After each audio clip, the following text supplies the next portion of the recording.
Hi, my name's Elena. I spent years helping my sister build her dream career. I paid for her certifications, I covered her rent while she interned abroad, and I even wrote the reference letters that got her foot in the door. But when I discovered she had deliberately canceled my honeymoon reservations 3 days before my wedding because she thought I was overshadowing her, I smiled, logged into my email, and canceled all 5 of her pending visa applications. Betrayal has consequences, and some lessons cost more than just money. Before we jump back in, tell us where you're tuning in from, and if this story touches you, make sure you're subscribed, because tomorrow, I've saved something extra special for you.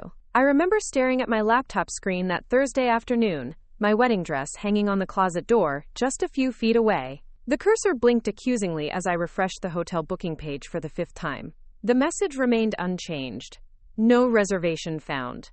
My heart pounded against my ribs as I fumbled for my phone, scrolling through my emails for confirmation numbers that suddenly seemed to have vanished into digital air. The resort in Santorini, the one Thomas and I had saved for over 18 months to afford, the one with the private infinity pool overlooking the caldera that would be the backdrop to our first week as husband and wife, had no record of our booking. 3 days before our wedding, 3 days before we were supposed to board a plane to Greece, I called the resort again, my voice steadier than I expected as I spelled my name for the receptionist. "I'm sorry, Ms. Harlow, but your reservation was canceled 2 weeks ago. The cancellation came from your registered email address." "That's impossible," I said, the room suddenly too warm. "I never canceled anything." "I can pull up the cancellation record," she offered. A brief pause, keyboard clicks in the background. "Yes, it was processed on April 12th at 2:17 p.m. The system shows full refund was processed to the original payment method." April 12th. I was in final dress fittings all afternoon. I never touched my computer. I thanked her with automatic politeness and ended the call, my hands trembling as I checked my bank statements. The refund was there, minus $4,850 returned to my account with the simple notation: Santorini Mare Resort cancellation. My phone buzzed with a text from Thomas. "Just checked our Rome hotel. That reservation's gone too. What's happening?" The panic rose like bile in my throat. Not just Santorini, but Rome too? Our carefully planned 2-week honeymoon, the post-wedding dream we'd mapped out night after night, comparing hotels and reading reviews until our eyes burned. It was vanishing piece by piece. I tried to think logically through the haze of anxiety. Who could have done this? Who had access to my email? The answer formed like ice in my stomach before I'd even finished the thought. Margot. My sister. The only person I'd shared my travel account passwords with when she offered to, quote, help research options last year. The same sister who'd grown increasingly cold as my wedding approached. The same sister who had made subtle comments about how my perfect wedding was stealing attention from her, quote, career achievements. The sister who was supposed to be my maid of honor, but who had begun finding reasons to miss pre-wedding events. I stared at my phone for a long moment, then pulled up her contact. No, I wouldn't call. Not yet. First, I needed to be sure. I opened my laptop and navigated to my email, scrolling through weeks of correspondence until I found it. A confirmation email from the resort dated 3 months ago. I clicked on it, scanning for details, then checked the activity log that Google provides. Last opened, April 12th, 2:05 p.m. From IP address I didn't recognize. With shaking fingers, I pulled up the location data linked to my account. The IP address was registered to a location in downtown Portland, exactly where Margot's office was located. My chest tightened. I scrolled through my emails, searching for all travel-related messages. One by one, I found them, all accessed on April 12th, between 2 o'clock and 3:30 p.m., all from that same IP address. Outside, spring rain tapped gently against my apartment window, the soft rhythm at odds with the storm building inside me. I'd spent years supporting Margot's dreams, pushing my own aside to help her succeed.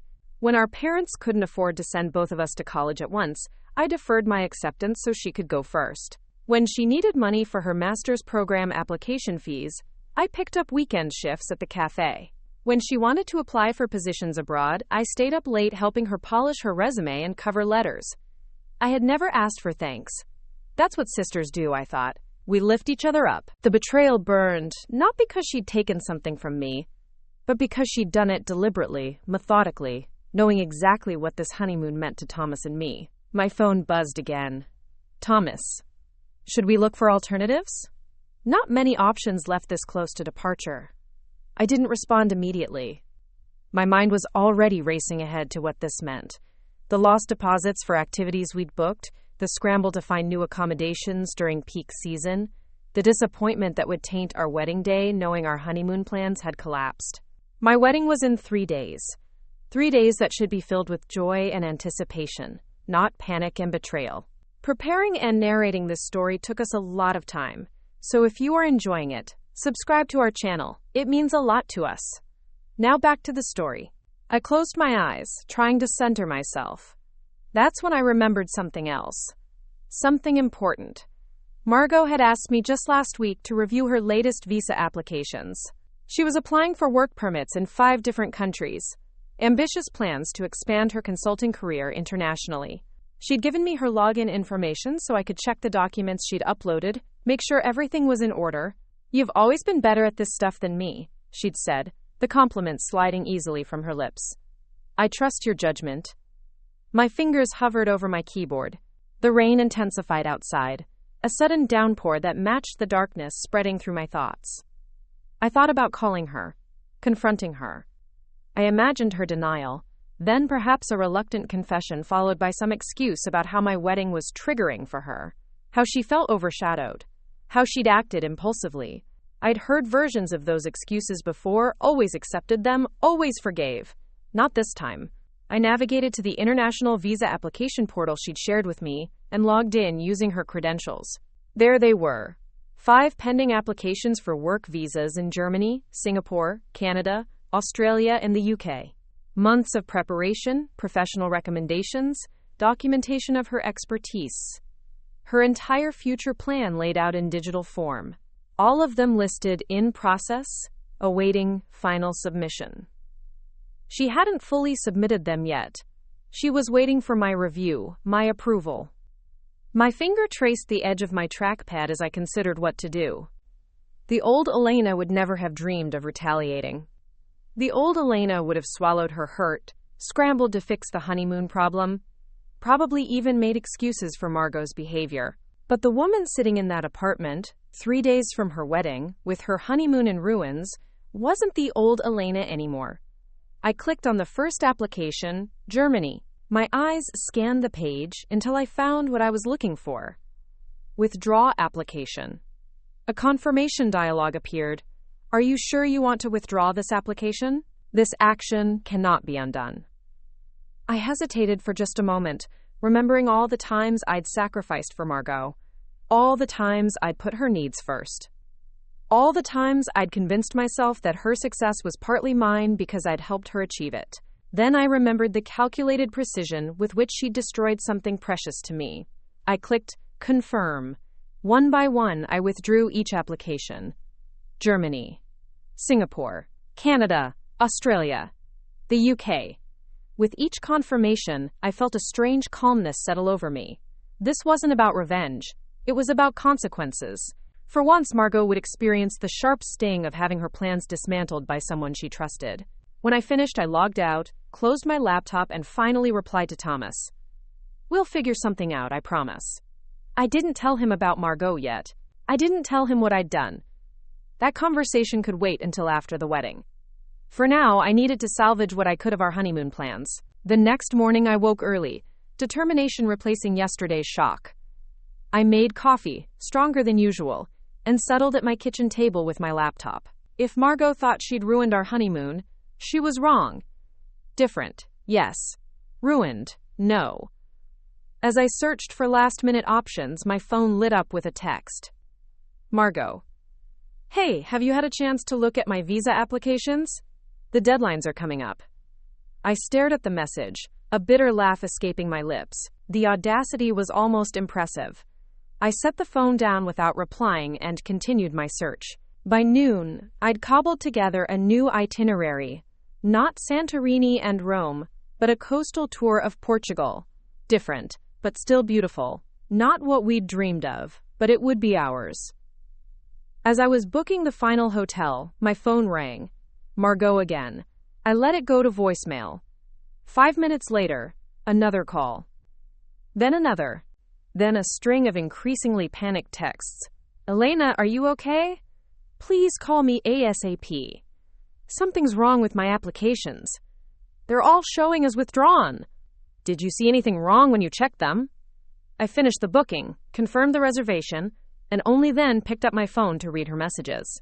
Each one more desperate than the last. She hadn't connected the dots yet, hadn't realized this was my response to what she'd done. Part of me wanted to ignore her completely, but another part, the part that had been silenced for too long, wanted her to know.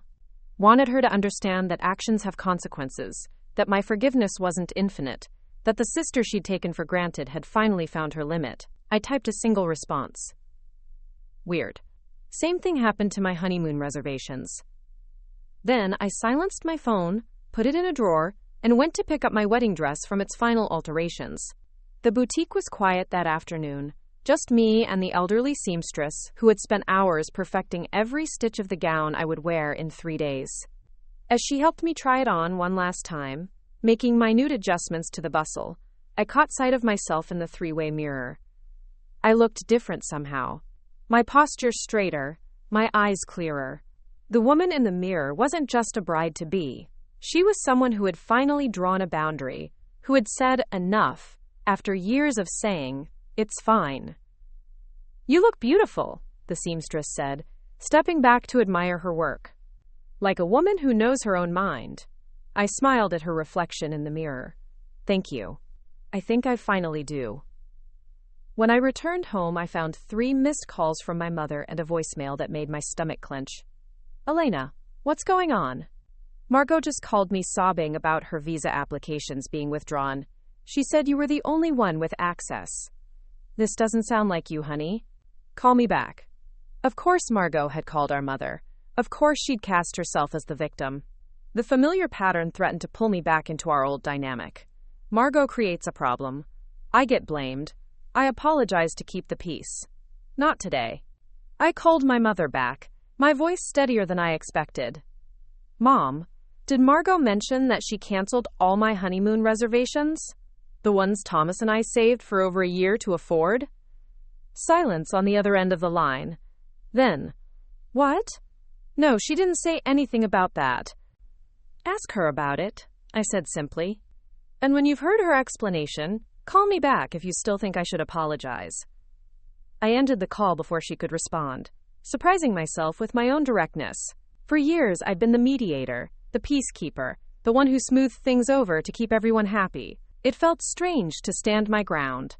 Uncomfortable but necessary, like stretching a muscle that had atrophied from disuse. The rain had stopped by evening, leaving the air fresh and clean. Thomas came over with takeout and a bottle of wine, and we spread our new travel plans across the coffee table. Lisbon instead of Santorini, Porto instead of Rome. Different cities, different memories to make, but the same excitement at the thought of exploring them together. "I like this better anyway," he said, tracing the coastal route we'd take. "Less touristy. More authentic." I hadn't told him yet about Margot's role in all this, or about my retaliation. I would eventually, but not now. Not when we were 3 days from promising each other forever, not when we were rebuilding our honeymoon plans from scratch. Some conversations could wait. My phone buzzed again. Margot for the 20th time that day. I silenced it without looking. "Everything okay?" Thomas asked, noticing my expression. I leaned against his shoulder, breathing in the familiar scent of his cologne. "It will be," I said, and for the first time since discovering the canceled reservations, I truly believed it. The day before my wedding dawned bright and clear, as if the weather itself was acknowledging the shift in my life. My bridesmaids arrived early, chattering excitedly as they hung garment bags and arranged makeup kits in my apartment. Margot's dress hung apart from the others. She was still my maid of honor. At least in title. I hadn't uninvited her from the wedding. That would have required explanations I wasn't ready to give to the rest of my family and friends. But I knew things between us had changed irrevocably. Around noon, as my best friend was arranging flowers for our hair, my mother called again. I stepped onto the balcony to answer, bracing myself for the conversation.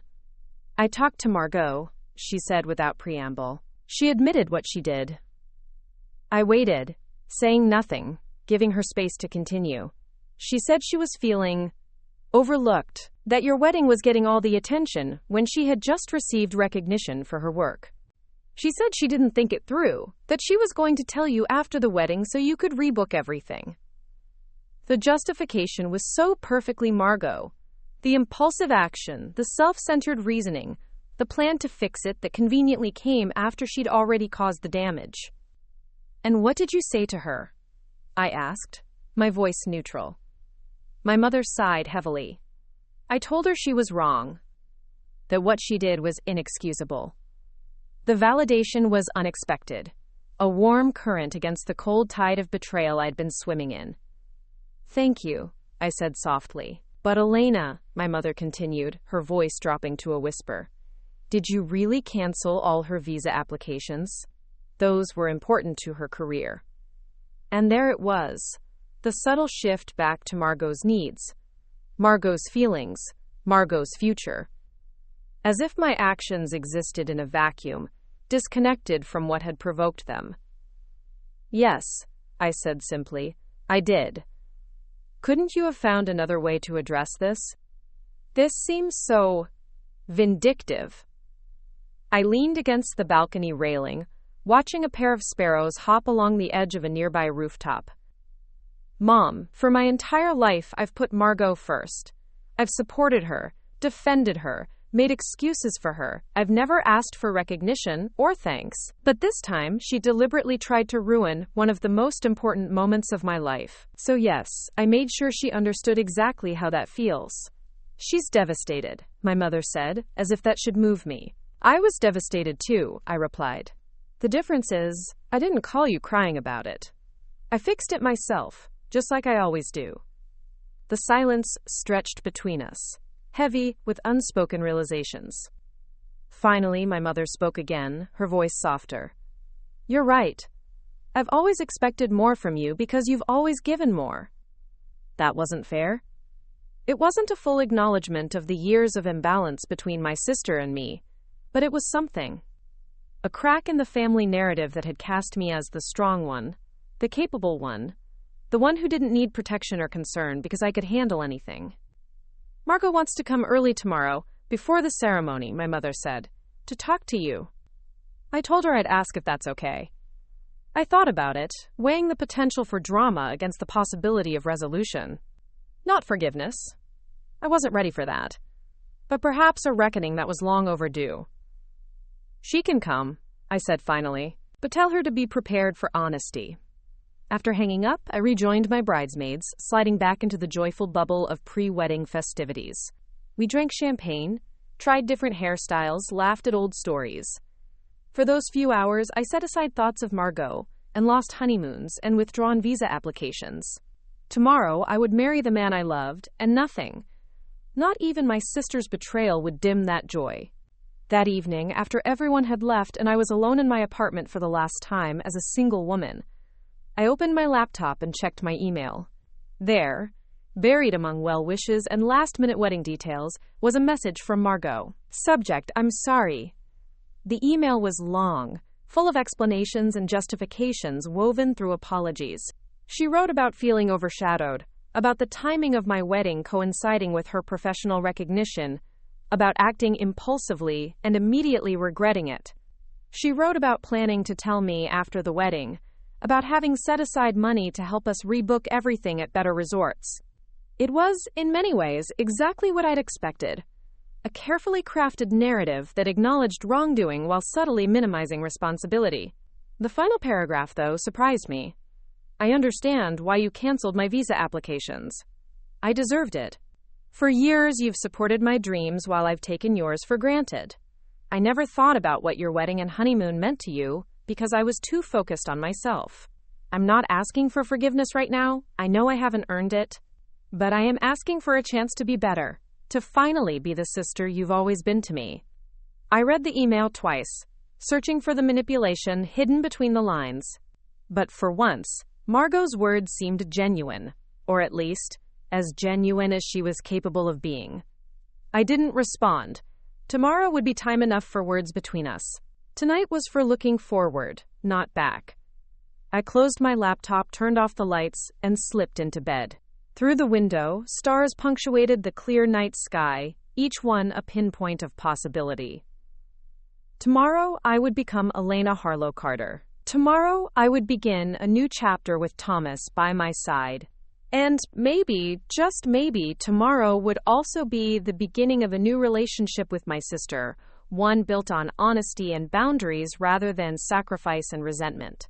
The morning of my wedding, I woke before dawn. For a moment, I lay perfectly still, watching the first gray light filter through my curtains. Today, I would become Elena Harlow Carter. Today, I would promise forever to Thomas. And today, I would finally face my sister.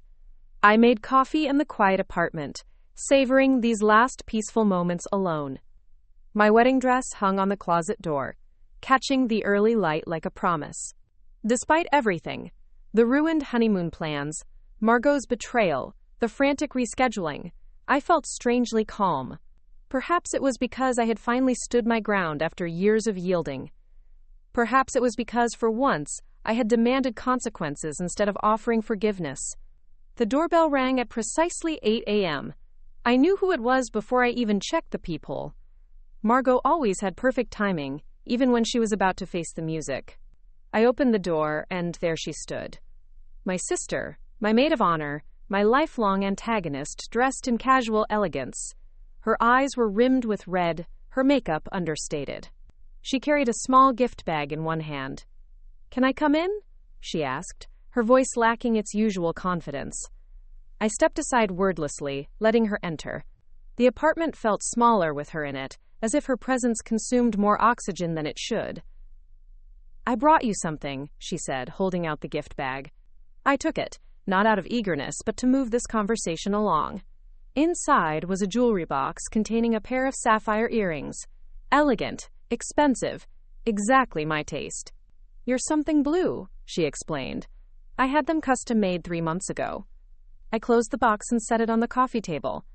"Thank you. They're beautiful." An awkward silence stretched between us, charged with unspoken accusations and defenses. Finally, Margot spoke. "I'm sorry about the honeymoon," she said. "What I did was inexcusable." "Yes," I agreed simply. "It was." She shifted uncomfortably, unused to my directness. The old Elena would have rushed to ease the tension, to offer reassurance or acceptance. But I remained silent, waiting. "I've been seeing a therapist," she continued after a moment, "for a few months now. She says I have issues with comparative success, that I measure my worth against others, especially you." I raised an eyebrow. "And that justifies sabotaging my honeymoon?" "No," she said quickly. "Nothing justifies that. I'm just trying to explain why I keep doing these things. Especially to you." I moved to the kitchen, pouring a second cup of coffee more to occupy my hands than anything else. I offered it to her, and she accepted with a grateful nod. "You canceled my visa applications," she said quietly. I did. "That was effective. I can't reapply for at least 6 months now. The recruitment cycles will have passed." I met her gaze steadily. "I know." She blinked, perhaps surprised by my lack of apology. "I deserved it," she admitted after a moment. "I just never expected you to actually fight back." And there it was, the truth at the heart of our relationship. For years, Margot had pushed and taken and demanded, secure in the knowledge that I would never push back. I had been cast as the accommodating sister, the one who sacrificed without complaint, the one who could be counted on to forgive any transgression for the sake of family peace. "That was your mistake," I said, my voice soft but firm. "Assuming I would always be the bigger person?" She nodded slowly. "Mom said you're going to Portugal instead?" "Yes. It's not what we planned, but we're making it work." "I have the money," she offered, reaching for her purse, "to reimburse you for everything. plus extra to make up for the last-minute booking costs.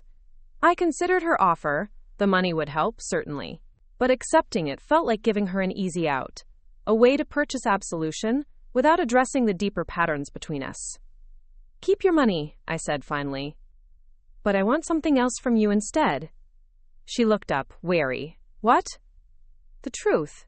Complete honesty about why you did this, and everything else over the years. No therapist explanations, no excuses. Just the raw truth. Margot set down her coffee cup with a shaking hand. You really want that? Today of all days? Yes. Consider it your wedding gift to me. She took a deep breath, as if preparing to dive into cold water. I've always been jealous of you, she began, the words coming out like they hurt. Not of what you have, but of who you are. You're effortlessly good, kind without trying, smart without showing off. I have to work at all of those things, and even then, I usually fail. I started to interrupt, but she held up a hand. You asked for honesty, so let me finish. When you got engaged to Thomas, I was happy for you, truly. But then I watched everyone fawn over your love story, your ring, your plans. Meanwhile, I had just been named project lead for an international initiative that could transform my career. And no one in our family seemed to care. She paused, looking down at her hands. The honeymoon. I don't even know how to explain it. I was sitting at my desk, going through emails, and I saw your travel confirmation. Something just snapped. I thought, why does Elena get the fairy tale romance and the dream honeymoon while I'm alone in this office? So I canceled it. And for about 10 minutes it felt good, powerful. Then I realized what I'd done, but I couldn't figure out how to fix it without admitting what I'd done. The honesty was brutal, but also strangely refreshing. For once, Margot wasn't spinning a narrative to cast herself as misunderstood or justified. She was simply laying bare the ugly truth of her resentment. Why didn't you just talk to me? I asked. All these years, if you felt this way. She laughed bitterly. And say what? Hey sis, I'm pathologically jealous of your existence? Besides, you've always been my biggest champion. You deferred college for me, you helped me with applications, you proofread every cover letter. How do you tell someone who sacrifices everything for you that sometimes you hate them for being so goddamn selfless? Her words hit me harder than I expected. I had always viewed my support as love, but through her eyes, it looked different. Like an impossible standard she could never match, a debt she could never repay. I never meant to make you feel inadequate, I said quietly. I know. That's what makes it worse. You weren't even trying. You were just being you. We sat in silence for a moment, the weight of decades of unspoken resentment and misunderstanding between us. What happens now? She finally asked. Am I still your maid of honor? Do you even want me at the wedding? I considered the question carefully. Part of me wanted to send her away, to have this one day untainted by our complicated relationship. But another part recognized that cutting her out completely would create a different kind of shadow over the day. Explanations to give, questions to deflect, family drama to manage. You're still my maid of honor, I said finally. But things are different now. I'm different. I won't go back to being the sister who absorbs every slight, who makes excuses for your behavior, who puts your needs above my own. She nodded slowly. That's fair. More than fair, actually. And I want you to decline the Berlin position, I added, referring to the most prestigious of the international opportunities she'd been pursuing. Her head snapped up. What? Why? Because it should go to Naomi Peterson, the one whose research you took credit for last year. Margot's face drained of color. How did you know about that? Naomi is friends with Thomas's cousin. Small world. She never reported you because she was afraid of career repercussions, but we both know you built that proposal on her framework. For a moment, I thought Margot might deny it, might revert to her usual defenses and justifications. Instead, she closed her eyes briefly, then nodded. I'll withdraw my name from consideration, and I'll talk to the committee about Naomi's contributions. Good, I said simply. The morning light had strengthened, filling the apartment with gold. In a few hours, I would walk down the aisle toward Thomas. In a few hours, I would begin a new chapter as Elena Harlow Carter. But first, I needed to close this chapter with my sister. One more thing, I said, reaching for the jewelry box with the sapphire earrings. I'll wear these today. They're beautiful, and they're perfect for the occasion. But they're not an eraser. They don't wipe the slate clean. I know, Margot said quietly. I don't expect them to. She stood, smoothing her casual dress. I should go. The hairstylist will be here soon, and the makeup artist. I'll come back with the others. She hesitated at the door. Thank you for still letting me be part of your day. After she left, I sat alone in the quiet apartment, feeling lighter somehow. Not because all was forgiven, it wasn't, not by a long shot, but because for the first time in our relationship, we had been truly honest with each other. No masks, no polite fictions, no carefully maintained roles of selfless sister and grateful recipient. The rest of the morning passed in a blur of activity. Bridesmaids arriving with champagne and excitement, hair and makeup artists transforming us all, the photographer capturing candid moments of laughter and anticipation. Margot performed her maid of honor duties perfectly, helping me into my dress, arranging my veil, keeping track of the timeline. She was subdued but present, careful but not cold. As we prepared to leave for the church, my mother pulled me aside. You look radiant, she said, adjusting my necklace with trembling hands. Your father would have been so proud. I thought of my father, gone 5 years now.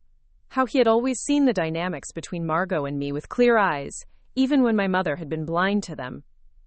Thanks, Mom. I think he would have been proud of more than just how I looked today. She met my gaze, understanding dawning in her eyes.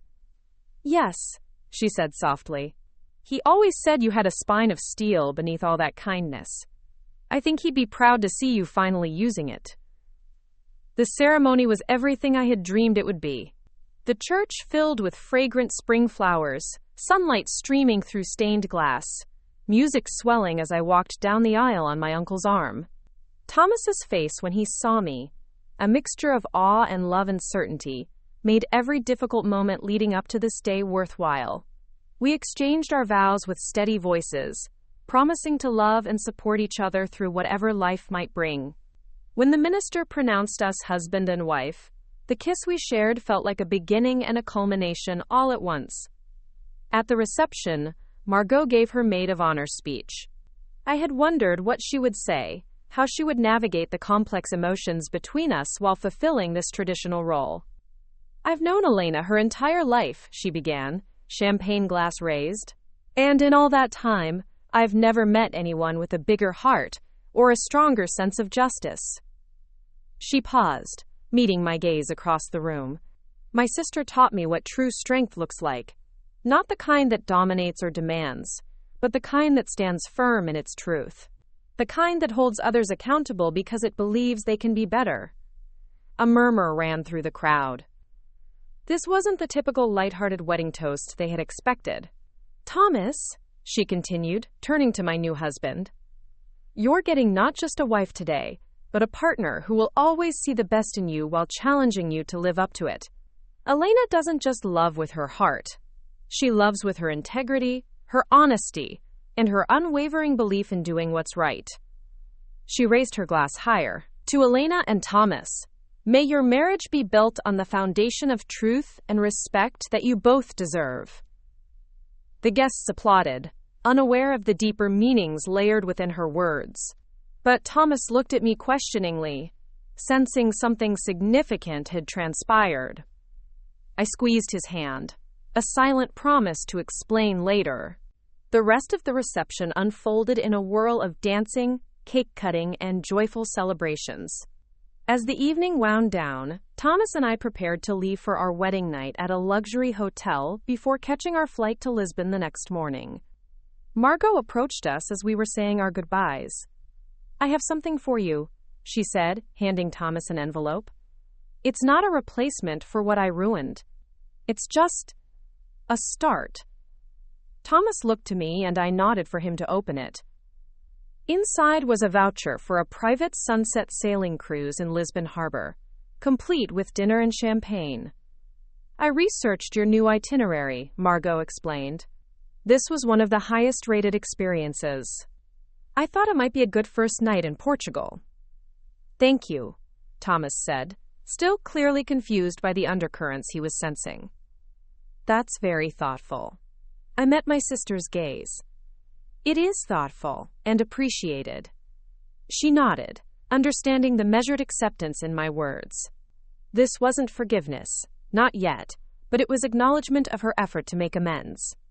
As we drove away from the reception, rice and flower petals still clinging to our clothes, Thomas finally asked the question he'd been holding back all day. What happened between you and Margot? Something's different. I looked out at the passing streetlights, considering how to explain the seismic shift in a relationship that had defined much of my life. I finally stopped playing the role I was assigned, I said simply. And I made her face the consequences of her actions. Briefly, I told him about the canceled honeymoon, the withdrawn visa applications, and the confrontation that morning. I expected shock, perhaps even disapproval.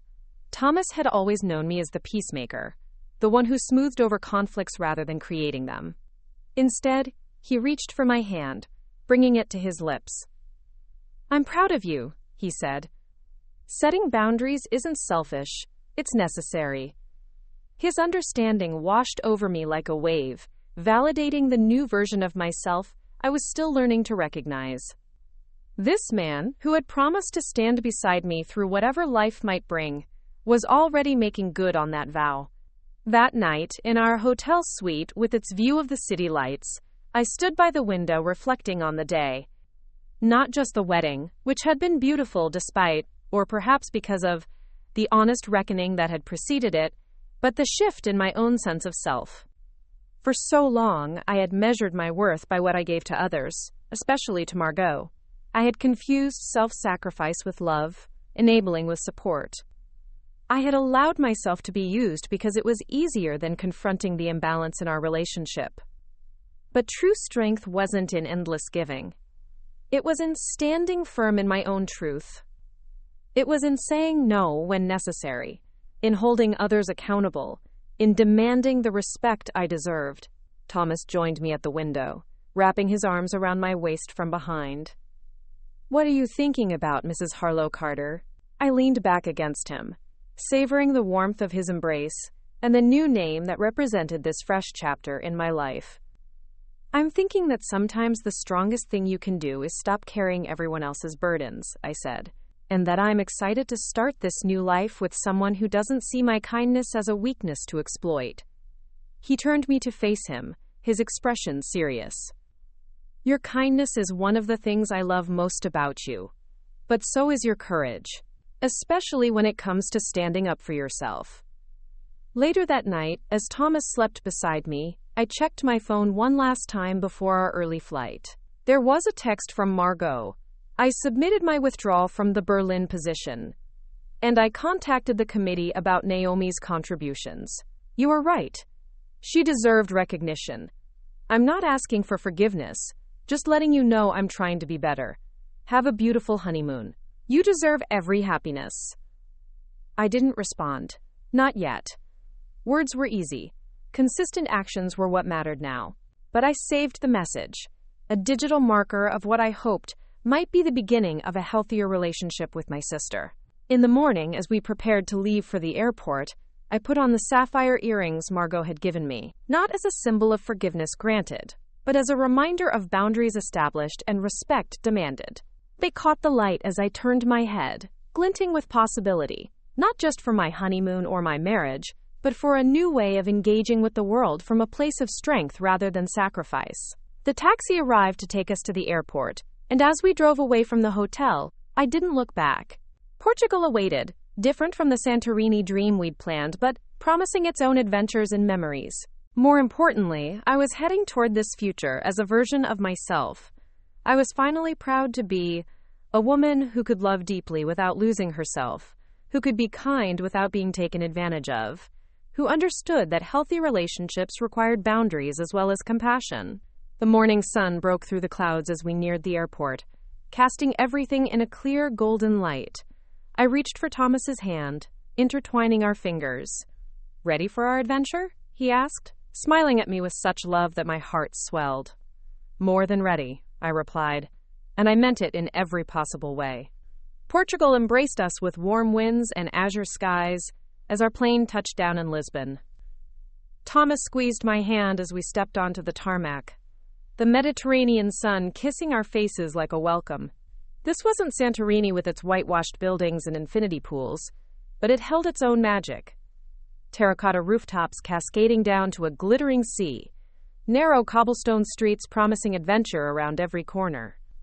"Different, but beautiful," Thomas whispered, echoing my thoughts as we collected our luggage and headed toward our waiting taxi. Our hotel perched on a hill overlooking the Tagus River, a restored 19th century mansion with wrought iron balconies and hand-painted azulejo tiles. The concierge greeted us with glasses of port wine and knowing smiles when we mentioned we were honeymooners. Our room wasn't the private villa with caldera views we'd originally booked, but it had its own charm. High ceilings, a clawfoot bathtub, and French doors opening to a small balcony where the city sprawled before us like a living postcard. "We should get settled, then explore before dinner," Thomas suggested, unpacking his camera with the enthusiasm of a child unwrapping a gift. Photography was his passion, and new destinations always awakened his creative spirit. I agreed, but first stepped onto the balcony, breathing in the unfamiliar city scents. Salt water mingled with baking bread, flowering jasmine, and the distant hum of traffic. My phone remained powered off in my purse, a deliberate choice I'd made at the airport. For these 2 weeks, there would be no family drama, no messages from Margot, no updates about visa applications or career consequences. Just Thomas and me, building the foundation of our marriage against this backdrop of discovery. We spent that first afternoon wandering the Alfama district, getting gloriously lost in the maze of narrow streets.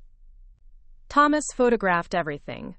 Laundry fluttering from balconies, ancient doors with intricate knockers, an old woman shelling peas in her doorway who smiled toothlessly when he asked permission to capture her image. I trailed my fingers along sun-warmed walls, savoring the feeling of being unmoored from my usual responsibilities and identities.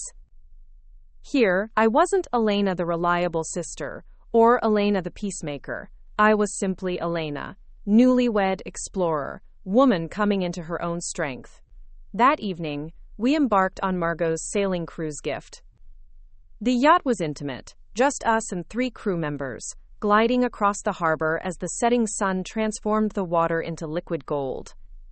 The captain pointed out landmarks, the imposing São Jorge Castle, the monument to the discoveries, jutting proudly toward the sea, the 25 de Abril Bridge, stretching across the narrowest part of the Tagus estuary. "It reminds me of the Golden Gate," Thomas remarked, snapping photos as we passed beneath the bridge's red expanse. "But with its own story," the captain corrected gently. "Built during the dictatorship, renamed after the Carnation Revolution that brought democracy. Sometimes the most beautiful things emerge from difficult histories." His words resonated with me in unexpected ways. My own difficult history with Margot had led to this moment. Not the honeymoon we'd planned, but perhaps the one we needed. A journey that wasn't about escapism or picture-perfect moments for social media, but about seeing things as they truly were and finding beauty in that reality. As we dined on freshly caught sea bass and local wines, Thomas raised his glass. "To unexpected journeys," he said, his eyes holding mine. "And to the strength to navigate them," I added, clinking my glass against his. Later, as we sailed back toward the twinkling lights of the city, I found myself reflecting on Margot's gift. It was thoughtful, yes, but also symbolic. She had given us an experience, rather than attempting to replace what she'd taken. There was an acknowledgement in that choice, a recognition that some things, once broken, can't simply be replaced with identical substitutes. They must be honored with something different, but equally meaningful. We spent the next 5 days exploring Lisbon and its surroundings. The majestic Peña Palace in Sintra, with its whimsical architecture and sweeping views. The pristine beaches of Cascais, where we dipped our toes in the Atlantic. The historic Belém district, where we devoured Portugal's famous custard tarts, still warm from the oven. Each night, we returned to our hotel exhausted but fulfilled, falling into bed with salt on our skin and new memories etched into our hearts. On our 6th day, we took a train north to Porto, checking into a boutique hotel overlooking the Douro River. The city charmed us immediately, with its medieval center, colorful buildings stacked along steep hills, and the famous port wine cellars across the river in Vila Nova de Gaia. Did you know, Thomas read from a guidebook as we strolled across the Dom Luís I Bridge, that port wine became popular because of a trade war with France? The British couldn't get French wine, so they started importing Portuguese wine and adding brandy to stabilize it for the journey home. So a disruption led to something wonderful, I mused, pausing to look out over the river where traditional Rabileau boats bobbed gently against the current. Exactly like our honeymoon, Thomas said, pulling me close. Sometimes the best things come from having to change course. We spent that afternoon touring a historic port wine cellar, learning about the centuries-old tradition of winemaking in the Douro Valley. Our guide, Sophia, was a third-generation winemaker whose family had worked these cellars since before the Second World War. The secret to good port, she told us as we tasted a 20-year-old tawny, is understanding that time transforms everything. What starts as harsh and young becomes complex, balanced, beautiful, but only if you have patience. That evening, dining at a tiny family-owned restaurant tucked away on a side street, I finally turned on my phone. It had been a week since our wedding, and while I was enjoying the break from reality, I also felt secure enough in my newfound boundaries to face whatever might be waiting. There were the expected messages. Congratulations from friends. Updates from my bridesmaid Casey about returning the rented items. A text from my mother, hoping we were having a wonderful time. And there were 3 messages from Margot, spaced several days apart. The first, sent the day after our wedding. The committee contacted Naomi about the Berlin position. She's being interviewed next week. The second, 3 days later. I've started looking for a therapist who specializes in family dynamics. I meant what I said about trying to be better. And the third, sent just yesterday. No pressure to respond. Just wanted you to know, I'm respecting your boundaries and giving you space. Hope Portugal is magical. I showed the messages to Thomas, who read them thoughtfully before handing the phone back. What do you think? He asked, careful not to influence my response. I considered the question as I sipped my wine. I think she's trying. But I also think this is the honeymoon phase of her remorse. The part where change seems possible and promises are easy to make. Thomas nodded. The real test will be when you're back home, when patterns have a chance to reassert themselves. Exactly, I agreed. For now, I'll acknowledge her messages but keep my distance. She needs to understand that trust is rebuilt over time, not purchased with grand gestures or immediate changes. I typed a simple response. Thank you for the updates. The sailing cruise was lovely. We're enjoying Portugal, different from what we planned, but beautiful in its own way. I'll be in touch when we return. Setting the phone aside, I returned my attention to Thomas and our intimate dinner, to the flickering candles, and the guitarist playing fado music in the corner, to the life we were building together, moment by moment. Margot's journey toward becoming a better sister was her responsibility now, not mine to manage or monitor. The next morning, we set out on a day trip to the Douro Valley, the birthplace of port wine. The landscape took our breath away. Terraced vineyards carved into steep hillsides, the river snaking through the valley like a blue ribbon. Quintas, wine estates, dotting the countryside with their whitewashed walls and terracotta roofs. Our tour guide, Manuel, was a poet-turned-wine expert who spoke about the valley with reverence. This landscape, he told us as our small group stood at a viewpoint overlooking miles of terraced vineyards, was built entirely by human hands. For centuries, people have moved stones, sculpted the earth, coaxed vines to grow in impossible places. It is an act of both humility and audacity, working with nature while also reshaping it. As we visited 3 different quintas, tasting their distinctive wines and learning about their particular approaches to viticulture, I found myself drawing parallels to my own life. Like these winemakers, I had spent years cultivating something valuable: my relationship with Margot, my role in our family, with patience and care. But unlike them, I had failed to recognize when the balance had shifted, when too much had been taken and not enough given back. The best winemakers, Manuel explained over lunch at a vineyard estate, know when to intervene and when to step back. Too much control, and you stifle the natural expression of the grape. Too little, and you risk losing everything to disease or bad weather. Thomas caught my eye across the table, knowing I was absorbing these words on multiple levels.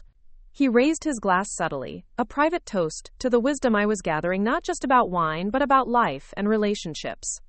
That evening, back in our Porto hotel, I wrote in the leather-bound journal Thomas had given me as a wedding gift.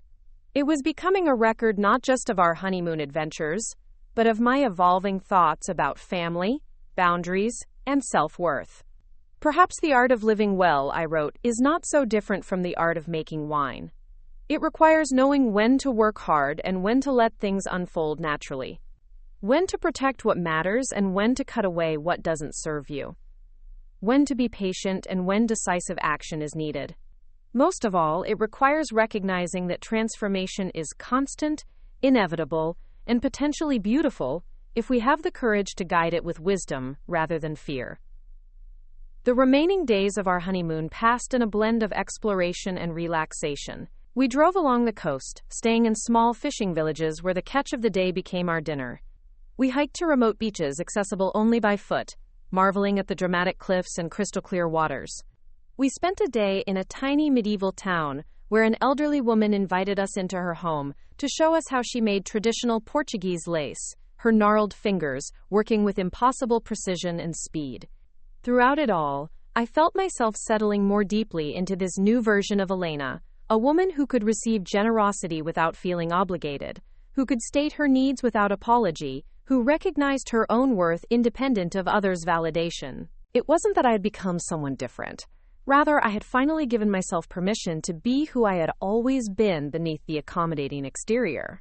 On our final night in Portugal, we returned to Lisbon and splurged on dinner at a Michelin-starred restaurant overlooking the city.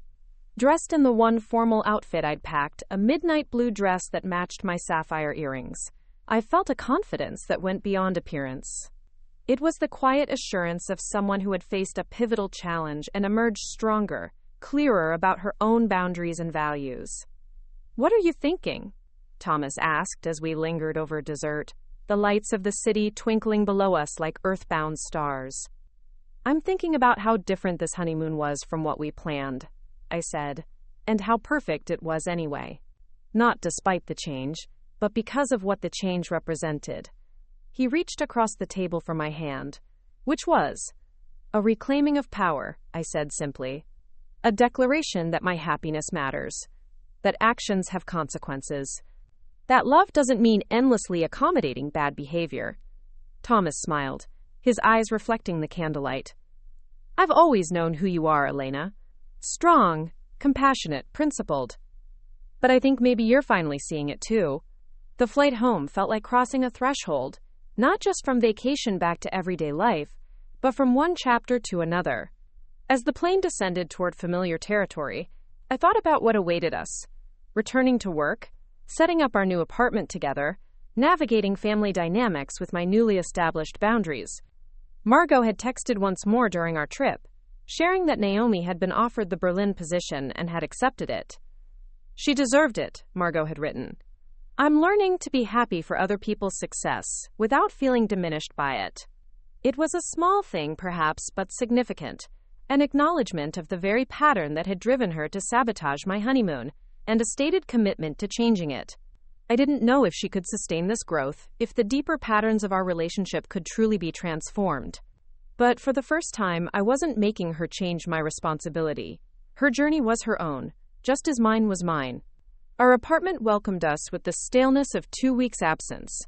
Mail piled on the counter, Plants slightly wilted despite the automatic watering system, a fine layer of dust on surfaces.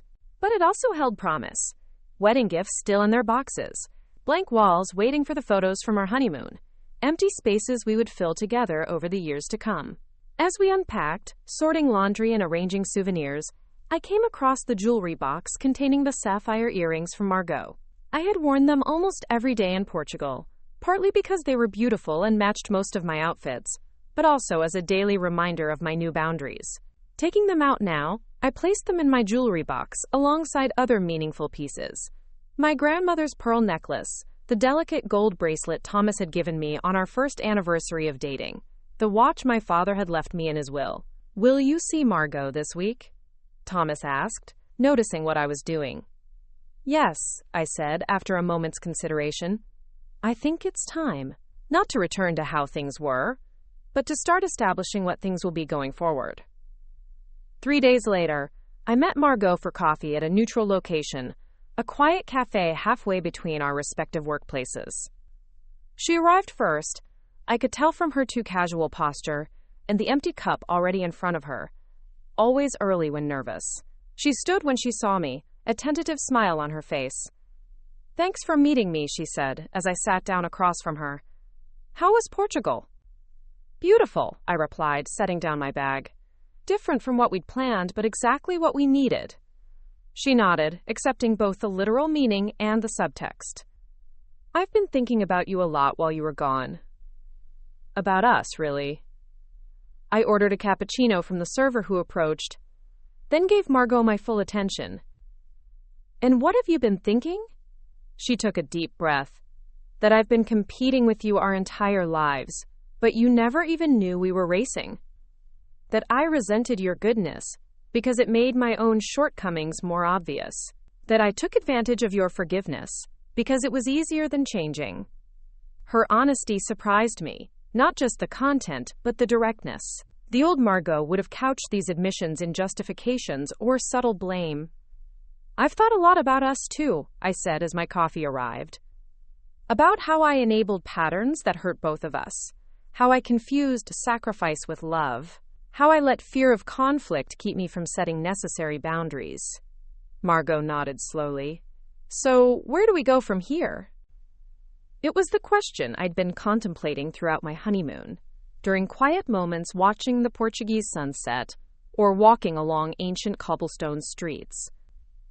"I think we start by accepting that our relationship needs to change fundamentally," I said, meeting her gaze steadily.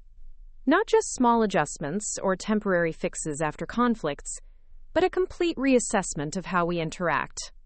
"What does that look like?" she asked, a hint of apprehension in her voice. "It means I stop being your safety net," I said. "No more financial bailouts. No more cleaning up professional messes. No more absorbing emotional outbursts without consequence. It means you take full responsibility for your choices and actions. It means real honesty, even when it's uncomfortable." She winced slightly but nodded. "And in return?" "In return, we have a chance at building a relationship based on mutual respect rather than dependence and resentment. A relationship where we can genuinely celebrate each other's successes and support each other through failures, without the undercurrent of competition or obligation." Margot was quiet for a moment, stirring her fresh coffee without drinking it. "I'd like that," she finally said. "But I'm not sure I know how to do it. This pattern between us, it's so old, I don't remember anything different." I understood her uncertainty. These dynamics had defined us since childhood. Me as the supporter, her as the supported. Me as the forgiver, her as the forgiven. Changing such deeply ingrained patterns wouldn't happen overnight or through simple declarations of intent. "We'll figure it out day by day," I said, "with clear communication and firm boundaries. And probably with setbacks and mistakes along the way." She looked up at me, a flicker of the old Margot in her eyes. The sister I'd loved despite everything, the girl who had once held my hand on the first day of school and promised everything would be okay. "I'm seeing a therapist," she said, "twice a week. It's helping me understand why I do the things I do, why I felt so threatened by your happiness that I tried to sabotage it. That's good, I said sincerely. I'm proud of you for taking that step. And Naomi got the Berlin position, she added. I wrote to the committee explaining that her research formed the foundation of the proposal. She's flying out next month to begin setting up the project. I nodded, acknowledging this act of restitution. How did that feel? Being honest about her contributions? Margot considered the question seriously. Terrifying at first. I was sure it would end my career. But after I did it, there was this. Lightness. Like I'd been carrying something heavy for so long, I'd forgotten what it felt like to put it down. We talked for nearly 2 hours, covering ground we'd never explored before, how our parents' preferential treatment had shaped both of us, how my enablement had stunted her growth, how her resentment had manifested in 100 small cruelties over the years. It wasn't an easy conversation, but it was real in a way our interactions had rarely been. As we prepared to leave, Margot hesitated. There's one more thing I should tell you. I've withdrawn from consideration for the Sydney project as well, the one you didn't know about yet. I realized I was pursuing these international positions for the wrong reasons. Not because I was passionate about the work, but because I wanted the validation, the prestige. I'm staying here, focusing on doing meaningful work rather than impressive work. This admission, freely given without my prompting, felt like the first green shoot after a forest fire, a small but significant sign of new growth in scorched earth. That sounds like a healthy choice, I said. For what it's worth, I think you're capable of extraordinary things when you're motivated by genuine passion rather than competition. Her smile was tentative but real. Thanks. That means a lot, especially from you. We parted with a brief hug, not the prolonged embrace of complete reconciliation, but not the cold formality of strangers either. Something in between, cautious but hopeful.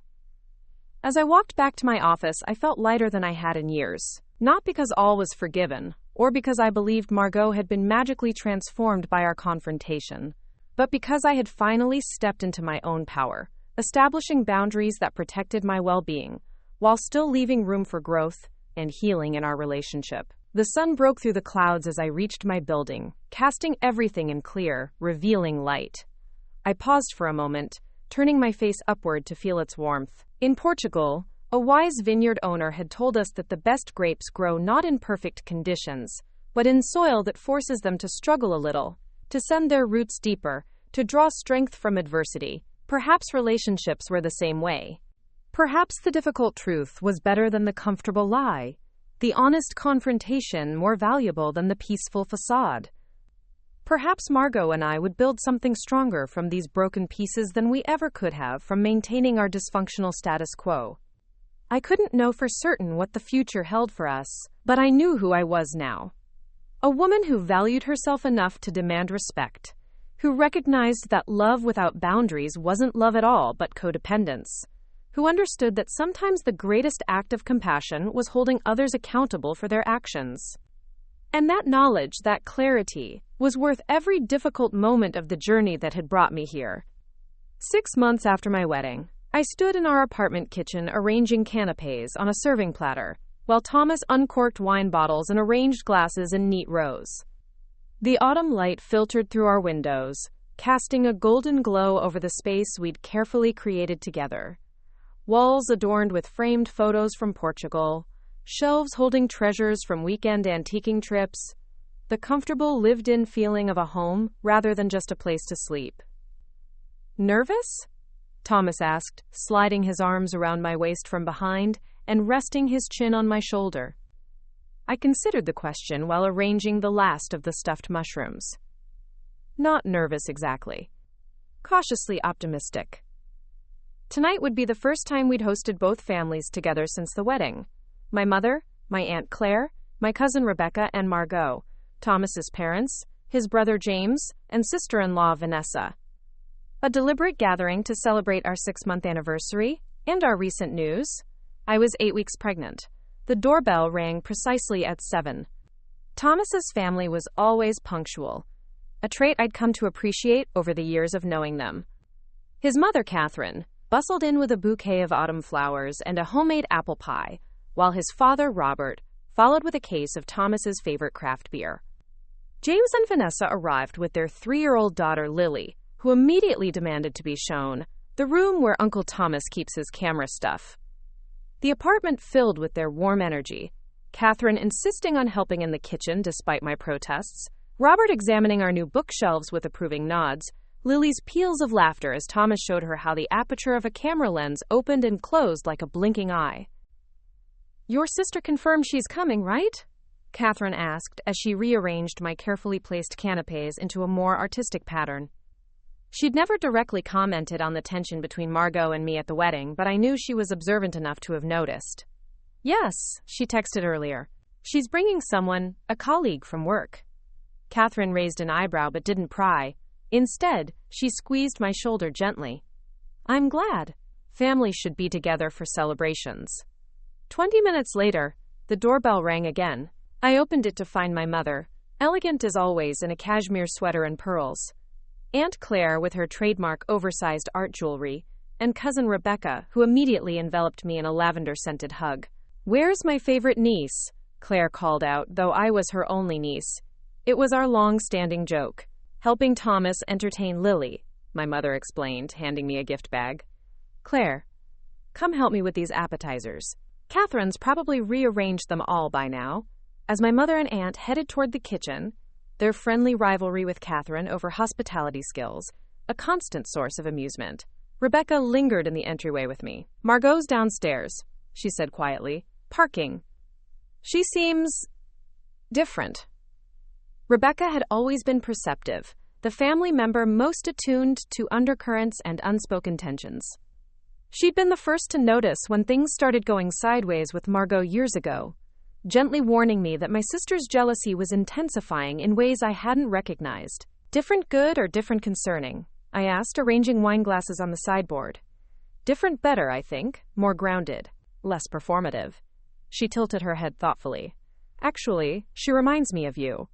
Before I could ask what she meant, the doorbell rang again. I opened it to find Margot standing beside a tall man with kind eyes and a professor's slouch. "Elena," she said, her smile tentative but genuine. "This is David. He works in the research department at the foundation." David extended his hand. "I've heard so much about you. All good things, I promise." I welcomed them in, accepting the bottle of wine Margot offered. It was a Portuguese Vinho Verde, a thoughtful choice that acknowledged our honeymoon without directly referencing all that had led to it.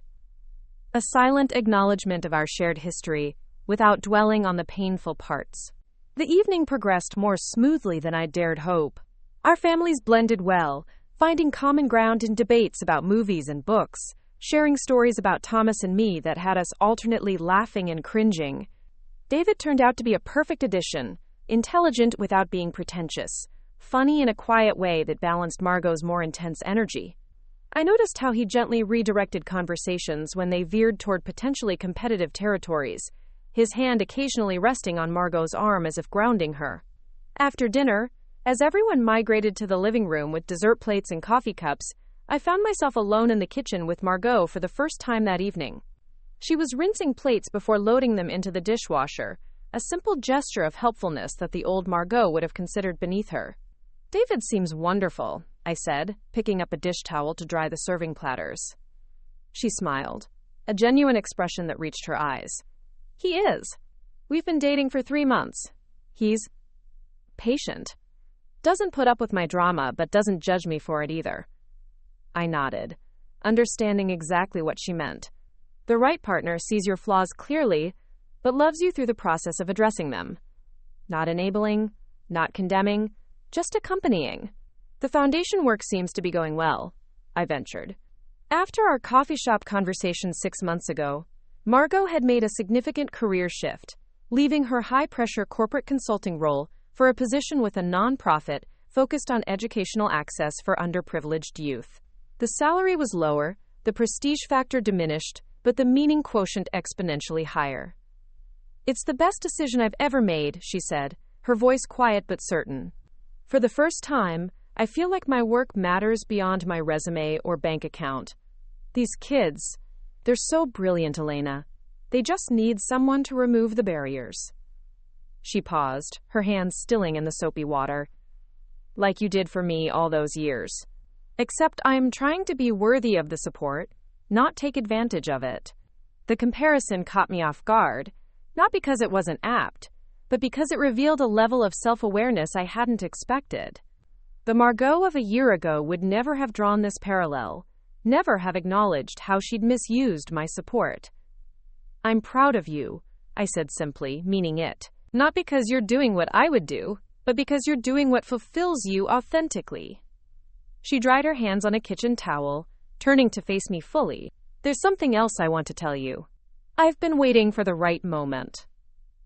My heart skipped nervously, old patterns of anticipating Margot's announcements rising to the surface. I've been in therapy for almost 7 months now, she continued.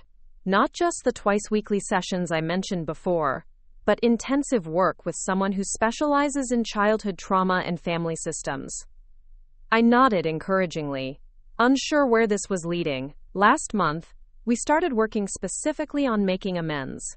Not just apologizing, but trying to repair the damage I've caused. I've been making a list of all the ways I've hurt people, especially you. She reached into her pocket and pulled out a small envelope. This is for you. It's not a grand gesture, and it doesn't erase anything, but it's a start. I opened the envelope carefully. Inside was a receipt for a wire transfer to my account, the exact amount Thomas and I had lost in non-refundable deposits when our original honeymoon was canceled, plus the difference in cost between those luxury accommodations and the more modest ones we'd booked last minute in Portugal. I know money doesn't fix what I did, Margot said quickly, and I know you and Thomas are doing well financially. But this isn't about the money. It's about acknowledging the concrete harm I caused and taking responsibility for it. I looked at the receipt, then back at my sister. There was no expectation in her eyes, no demand for gratitude or immediate forgiveness. Just a quiet accountability that felt revolutionary in our shared history. Thank you, I said, folding the receipt and returning it to the envelope. Not just for this, but for doing the work. For trying to change patterns that hurt us both. She nodded, her eyes suspiciously bright. It's the hardest thing I've ever done. Facing myself honestly, seeing the person I became. There are days I can barely look in the mirror. But then I remember what my therapist says. That remorse without change is just self-indulgence. From the living room, laughter erupted. Lily must have done something amusing, judging by the tone of the collective response. The sound grounded me in the present moment, in the reality of this gathering of people who mattered to us, in the small miracle of Margot and me standing in my kitchen having the most honest conversation of our adult lives. We should join them, I said, gesturing toward the living room. Thomas and I have news to share. A flicker of something crossed Margot's face. Not the old jealousy or competitiveness, but a momentary vulnerability quickly controlled. Good news, I hope? The best, I confirmed. But it's for everyone to hear together. Back in the living room, Thomas caught my eye questioningly. I nodded, and he stood, reaching for my hand to draw me beside him. We have an announcement, he said, his voice warm with barely contained joy. Elena and I are expecting a baby in early May. The room erupted in exclamations and congratulations. Thomas's mother burst into happy tears, while my mother immediately began talking about nursery colors. James made a joke about Lily getting a cousin to boss around, while Vanessa offered practical advice about morning sickness remedies. Amid the excited chaos, I found myself watching Margot. In the past, news like this would have triggered her competitive instincts. She would have found a way to redirect attention, to diminish our moment, to position herself as somehow relevant to the narrative. But now, she simply smiled, a genuine expression that reached her eyes, and mouthed congratulations across the room. Later, as guests prepared to leave, Margot approached with David at her side. I'm really happy for you both, she said, her voice steady. You're going to be amazing parents. Thank you, Thomas said, his arm around my waist. We're excited and terrified in equal measure. David laughed. The perfect combination for new parents, from what I hear. Margot hesitated, then added, I hope I can be a good aunt. The kind that brings inappropriate gifts and takes them for ice cream before dinner, but also the kind they can trust. The vulnerability in her voice touched me deeply. She wasn't asking for a role she hadn't earned. She was expressing a hope to be worthy of one. "I'd like that," I said softly. "One day at a time, right?" She nodded, understanding all that remained unsaid between us. The trust that needed rebuilding, the boundaries that would remain firm, the new relationship we were cautiously cultivating from the ashes of the old one. After everyone had left and Thomas and I were cleaning up the last glasses, he pulled me into a gentle embrace. "That went well," he murmured against my hair, "especially with Margot." "It did," I agreed, resting my head against his chest. "She's really trying." "And so are you," he pointed out. "It takes courage to leave space for someone to change after they've hurt you. Not everyone can do that." I thought about his words as we finished cleaning up and prepared for bed. It had indeed taken courage. Not the flashy kind that makes for dramatic stories, but the quieter variety that allows for vulnerability while maintaining healthy boundaries. The kind that recognizes people's capacity for growth without naively ignoring their history of harm. The next morning, I woke early, a habit I'd developed since learning about the pregnancy. These quiet dawn hours had become precious to me. Time to reflect, to write in my journal, to connect with the tiny life growing inside me before the demands of the day began. Sitting by the window with a cup of herbal tea, I wrote about the previous evening, about the subtle but significant shifts in my relationship with Margot, about the family we were creating, and the one I'd been born into. As I wrote, I realized something profound. The boundaries I'd established with Margot hadn't just protected me from further harm, they had created space for both of us to grow into better versions of ourselves. By refusing to continue our dysfunctional patterns, I had freed myself from the role of enabler, and Margot from the role of taker. By demanding accountability, I had offered her the chance to develop integrity. By stepping back, I had given her room to step up. My phone buzzed with a text from Margot. "Thank you for including me last night. It meant more than you know. Lunch next week? My treat. No agenda except catching up." I smiled at the simplicity of the invitation. No manipulation. No implied obligation, just a straightforward suggestion between equals. "That sounds lovely," I replied. "Tuesday works for me." Setting down my phone, I rested my hand on my still flat stomach, thinking about the child who would enter our family in a few months. This baby would never know the old dynamics between Margot and me, would never witness the enabling and resentment that had characterized so much of our relationship. Instead, they would know their mother as someone who valued herself enough to set boundaries, and their aunt as someone who had done the difficult work of confronting her own demons. That thought filled me with a deep, quiet joy. Breaking destructive family patterns wasn't just about healing the past. It was about creating a healthier future for the next generation. A soft knock at the door interrupted my thoughts. Thomas peeked in, his hair rumpled from sleep. "You okay out here? It's early." "I'm perfect," I said, reaching for his hand. "Just thinking about the baby. About the kind of family we're building." He sat beside me, his thumb gently caressing my knuckles. "A family with clear boundaries and genuine love," he said. "One where people are held accountable but also given grace to grow." "Exactly," I agreed, leaning against his shoulder. "A family where everyone's worth isn't measured by what they do for others, but by who they are authentically." In the growing light of morning, I felt a profound sense of peace. The journey with Margot wasn't over. Real change takes time, setbacks are inevitable, and trust once broken must be rebuilt brick by brick. But we had taken the first crucial steps away from toxic patterns and towards something healthier, something honest, something that honored both our individual worth and our shared history.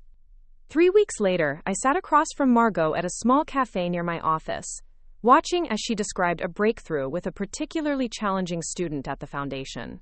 Her face was animated, her gestures expressive, her passion for the work evident in every word.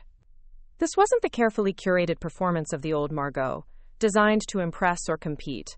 It was the genuine enthusiasm of someone who had found meaningful work aligned with her values. "Enough about me," she said, setting down her fork after finishing her salad. "How are you feeling? Any morning sickness?" "Some," I admitted. "Mostly in the afternoons, oddly enough. But the doctor says everything looks perfect so far." She smiled, reaching into her bag. "I got something small for the baby. It's way too early, I know, but I couldn't resist. She handed me a tissue-wrapped package. Inside was a tiny stuffed fox, its russet fur soft against my fingers. It reminded me of that story Mom used to read us, Margot explained. The one about the Fox family, where the siblings protected each other. You used to make her read it every night for months. I was touched that she remembered, not just the story itself, but what it had meant to me as a child. Thank you. It's perfect. I've been thinking a lot about the stories we tell ourselves, she said, her expression thoughtful. About how I constructed this narrative where I was always competing with you, where your success somehow diminished me. My therapist calls it a scarcity mindset, the belief that there isn't enough love or recognition or success to go around. I nodded, understanding exactly what she meant. And when you believe that, you're constantly trying to secure your share, even if it means taking from others. Exactly. But I'm learning there's another way to see things. That your happiness doesn't diminish mine. That your success doesn't threaten me. That there's enough love and recognition for both of us, just in different forms. This insight, so simple yet so profound, moved me deeply. It represented exactly the shift that had been missing in our relationship for decades. I'm proud of you, I said sincerely. Not in a condescending way, but genuinely impressed by the work you're doing. Not just professionally, but personally. She accepted the compliment with a slight nod, neither deflecting it with false modesty, nor using it to fish for more validation. Another small, but significant change. As we walked back toward our respective offices, Margot hesitated at the corner where we would part ways. There's a family therapy session next month, she said. My therapist thinks it might be helpful for us to attend together, you, me, and Mom, to talk about some of the patterns that shaped us both. No pressure, and it's completely fine if you're not comfortable with it. The old Elena would have immediately agreed, prioritizing Margot's healing journey over her own boundaries. But the woman I had become took a moment to consider what was right for me, for my growing family, for my own emotional health. Let me think about it, I said honestly. I appreciate the invitation, and I understand the value of that kind of work. But I need to make sure I'm in the right place for it emotionally, especially with the pregnancy. Margot nodded, no hint of disappointment or manipulation in her expression. Of course. Just let me know when you've decided. Either way. We parted with a brief hug, and as I walked back to my office, I marveled at how different this interaction had been from our patterns of the past. No guilt, no obligation, no subtle power plays. Just two adult women navigating a complex relationship with mutual respect and clear boundaries.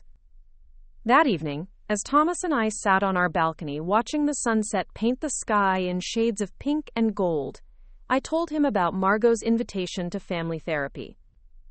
What do you think? He asked, careful not to influence my decision. I considered the question seriously, watching a flock of birds wheel against the darkening sky. I think it could be valuable, eventually.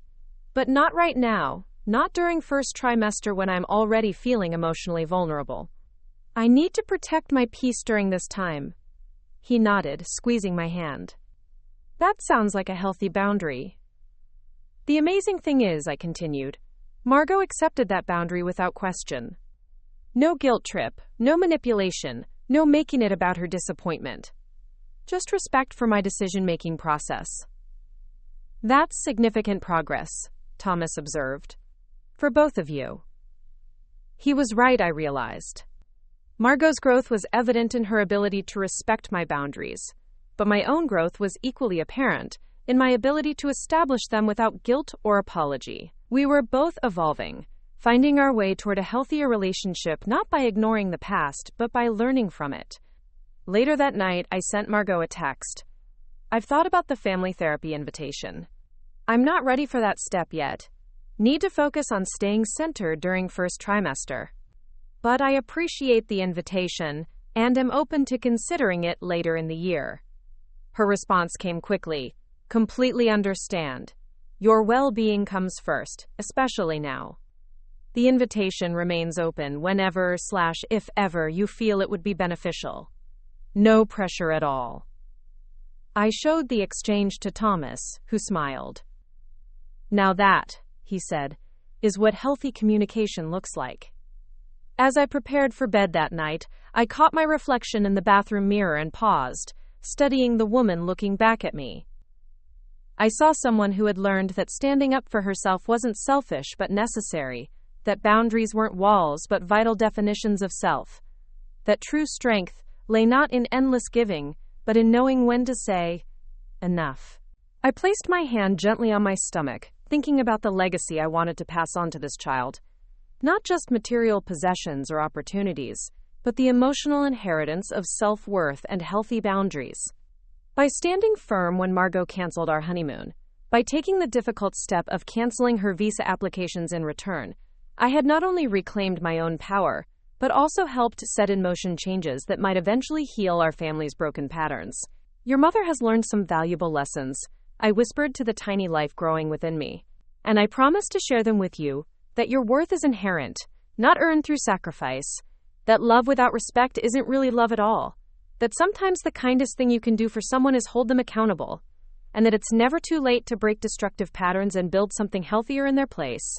Outside, the night had deepened to indigo, stars emerging one by one in the vastness above our city.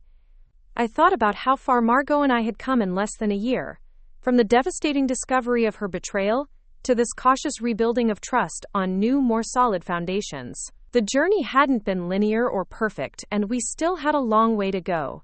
But we had taken the crucial first steps away from toxic patterns and toward authentic connection. And in that progress, however imperfect and ongoing, I found a deep, quiet hope, not just for our relationship, but for the generations that would follow. Some lessons are worth the pain of learning them, especially when they break chains that have bound a family for too long.